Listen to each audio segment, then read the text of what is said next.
Magandang araw mga kaibigan.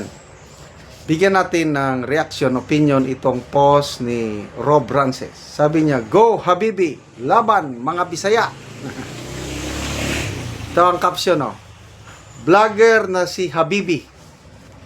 Gagamitin daw ang social media pages na mayroong 12 million total followers para ikampanya si VP Sara Duterte sa 2028. Wow!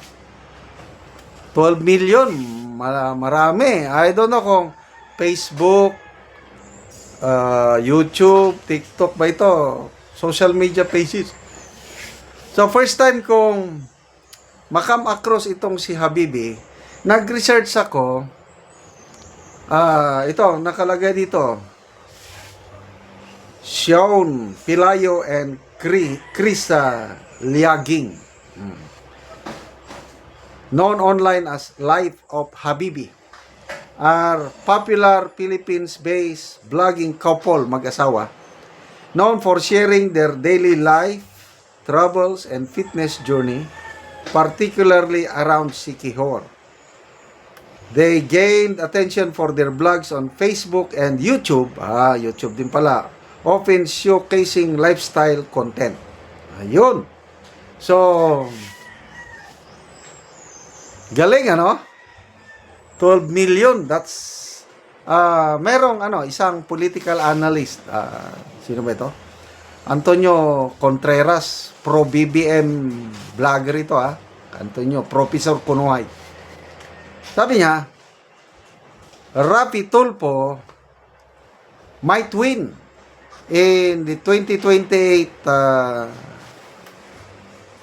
presidential election sa tulong ng kanyang more than 30 million followers sa YouTube. Yan, according to a political analyst. Marami nga naman na nanonood kay yung Rapi Tulfo na action. Isang araw lang, makakuminsan 500,000 yung views nila Well, malaki naman ang epekto ng social media. Kasi ang tao ngayon, marami ng tao, Pilipino, nakatutok kung hindi Facebook, YouTube, TikTok, ano pa yung iba. Ako nga, kung nagpapahinga ako sa gabi bago matulog, Facebook Reel na lang ako ngayon Sarap manood sa Facebook Reel.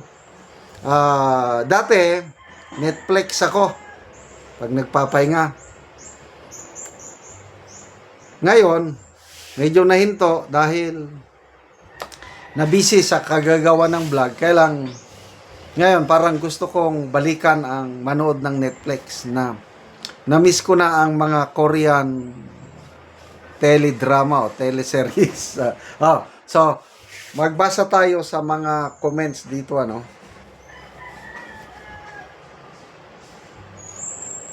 Estre Lopez, bigla ko ng love si Habibi. Hikari Literacy, kahit hindi nangangampanya, landslide talaga. Let's go, girl! So, dahil taga Siquijor sila, ay talagang Bisaya. Siquijor Province. Actually, gusto kong mamasyal sa Siquijor. Marami akong napapanood na mga Facebook reel, yung may mga swimming pool ba yan, o yung mga natural na pools, o yung mga ilog na malilinis, tapos meron yung mga nag-swing, nag-ferry walk, diba doon sumikat si Jasmine Cortez ba yun, o si Ann Cortez, yung ferry walk. I think sa Siquijor. One day gusto kong bisitahin ang Siquijor. Ang isang gusto ko diyan yung mangga nila. Nandyan daw yung pinaka matamis na mangga. Gimaras pala. Gimaras, iba palang Siquijor. Siquijor sila, pero Gimaras yung matamis na mangga. Kailang ang Gimaras parte ng Siquijor. Gimaras. Thank you, sabi ni Ena Santos. Thank you, madam, sa kontribusyon mo sa magagandang kinabukasan ng masang Pilipino. Joseph Edward. Yes, malaki ang maitutulong niya to campaign BP Inday, lalo na 12 million followers siya. Thanks sa malasakit mo, Habibi. So, dito na. Labanan sa social media. Well, si Rapi Tulfo, Senator Rapi Tulfo, meron akong na basang post kanina. Sabi, masaya na ako dito sa Senado. Kaya hindi na ako tatakbo sa 2028 national election bilang Pangulo or Vice President. Yun ang nakita kong post. Kasi sa mga surveys, nandyan palagi si Rafi Tulfo. Kung hindi siya number 2, nasa number 3. Yan ang tatlong top 3. BP Inday, BP Leni, and Rafi Tulfo. So ngayon, kung hindi tatakbo si Rafi Tulfo, yung mga Tulfo fans, mamili na lang sila either BP Sara, Leni, or kung sino pa yung kandidato na iba. Ano pa? Pasa pa tayo. Dan, kahit hindi na gamitin, sure win na si BP Sara. Pero, salamat at may ganyan na sumusuporta sa mga Duterte. Correct. Go, Habibi, sabi ni Josibet. Dimple Sumo, go po sa Habibi. Krisa Liaging, magaganda lang din ang nagtutulungan. Yeah, ang ganda nga ng picture niya. Dito. Oh, pareha silang maganda. Bawal ang pangit sa mga DDS, ganun ba yun?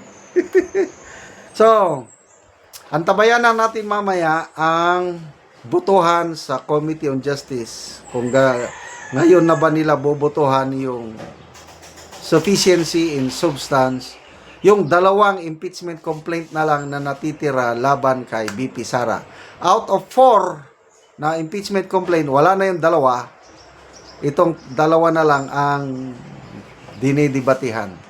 Magdasal po tayo mga kapwa dides na kung pwede, dito pa lang sa Committee on Justice matatalo na.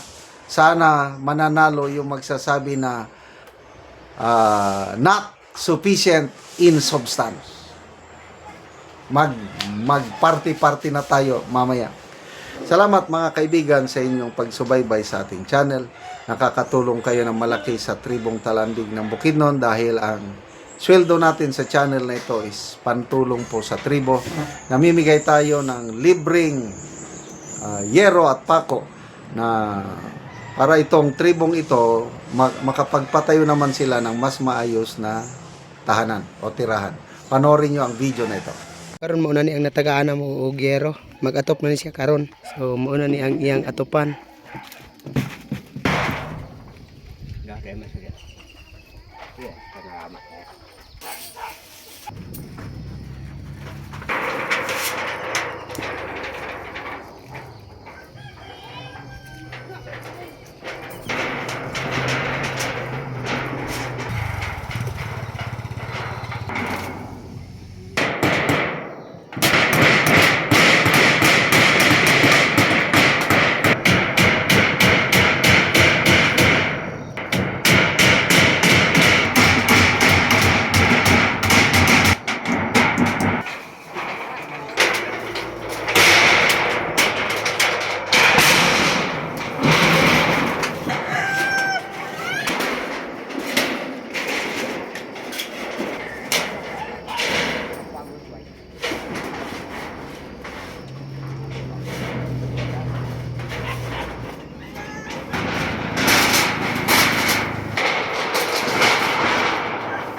Og karon humanag gyud sa pag-atop ang among gihatag nga yero. So nakaatop na gyud ang gitagaan namo sa yero. Salamat sa Ginoo og ang nagtabang og sen nga nakabalay na gyud mi. Kay katong una nga among balay gilupat sa hangin. Katong nagbagyo.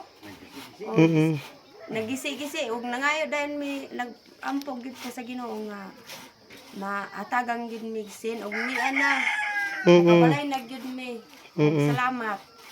Ug ginaot nga naapay matabangan sa hero kay daghang pa ang nanginahanglan nga sama namo. So salamat kaayo nang Salamat kayo.